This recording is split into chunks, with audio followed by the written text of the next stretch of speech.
Kidney creatinine, urine problem and urine protein leakage ఉన్న సమస్య ఇది. సో, ఈ సమస్యకి మీరు ఒకవేళ 1 మంత్ వరకు మీరు చికెను, మటను, బాయిలర్ ఎగ్స్ ఇవన్నీ ఏం తినకుండా జస్ట్ ఒక 28 డేస్ తర్వాత మీ కేఎఫ్‌టి కిడ్నీ లివర్ ఫంక్షన్ అనే టెస్ట్ చేపిచ్చి ఒకసారి చూడండి. సో, మీకే రిజల్ట్ అనేది తెలుస్తుంది. ఏమి కోడిగుడ్లోనేనా చికెన్, కోడిగుడ్డు, ఎగ్స్, బాయిల్డ్ ఎగ్స్ దీంట్లోనేనా ప్రోటీన్ ఉండేది? కూరగాయల్లో ఉంటుంది, మొరింగా లీఫ్‌లో ఉంటుంది, తర్వాతొచ్చేసి ఆకుకూరల్లో ఉంటుంది. సో, అది తినండి. ఎందుకు చికెన్, మటనే తినాలా అని ఆలోచిస్తున్నారు మీరు? ఒకవేళ మీరు గూడా మీ కిడ్నీ, మీ డయాలిసిస్ ప్రాబ్లమ్‌ని పూర్తిగా తగ్గియాలి అనుకుంటే ఈరోజే కన్సల్టేషన్ తీసుకోండి.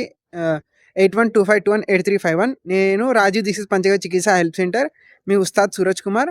ఒకవేళ మీరు ఇదొక 28 డేస్ వరకు చేసినారనుకోండి, ఒక్కసారి మీకు రిజల్ట్ అనేది తెలుస్తుంది.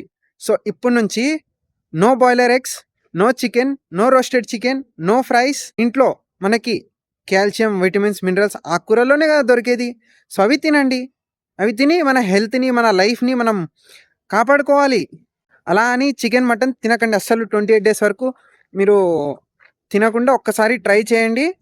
ట్రై కాదు పూర్తిగా అనేది మీకు ఒకవేళ చేయాలి అనుకుంటే ఒక 28 డేస్ చేసి చూడండి. ఇట్లు మీ ఉస్తాద్ సూరజ్ కుమార్.